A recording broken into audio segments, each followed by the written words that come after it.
Joshua chapter 5. Hi, I'm Lydia and I'm currently reading the entire Bible, chapter by chapter, day by day, until I get to the end of it.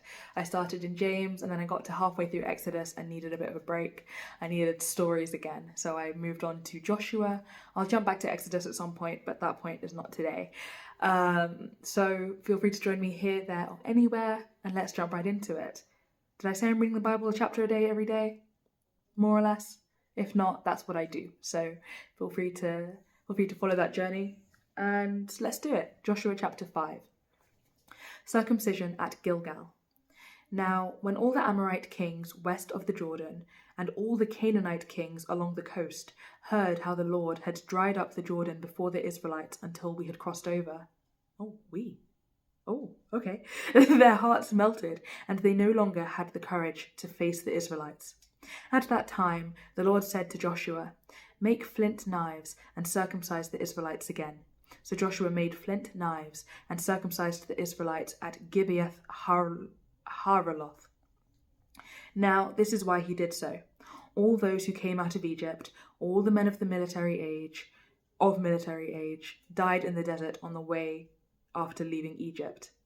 All the people that came out had been circumcised, but all the people born in the desert during the journey from Egypt had not.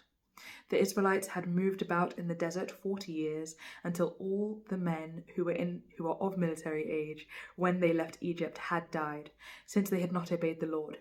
For the Lord had sworn to them that they would not see the land that he had solemnly promised their fathers to give us, a land flowing with milk and honey. So he raised up their sons in their place, and these were the ones Joshua circumcised. They were still uncircumcised because they had not been circumcised on the way. And after the whole nation had been circumcised, they remained where they were in camp until they were healed.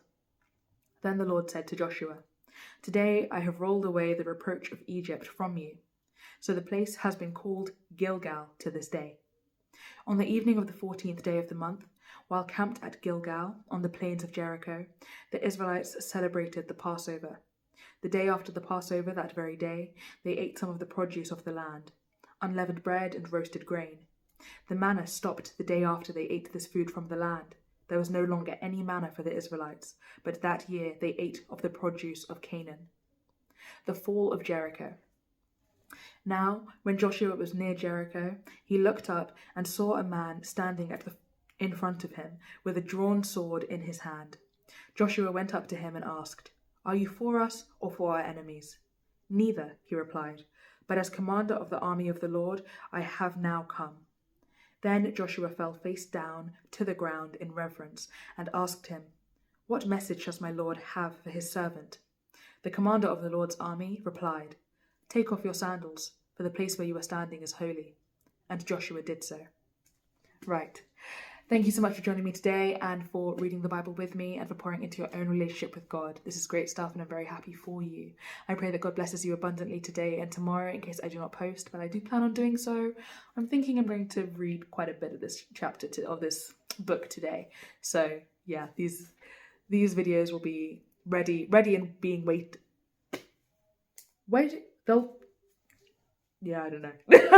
Clearly I don't know. This is what the fatigue is doing to my mind. So thank you for joining me, and if you'd like to watch these videos in a clearer order, you can do so by popping to my YouTube channel, which is linked in my TikTok bio, and there are playlists dedicated to every chapter that I've read from the Bible and also every book which I've read from James to the middle of Exodus and then now Joshua onwards in French, Spanish and English, where English is my first language, and then French and Spanish I picked up along the way, and by that I mean I studied them quite extensively when I was at school a few years ago. So that's that for today. God bless you, and God willing I'll see you tomorrow. Goodbye.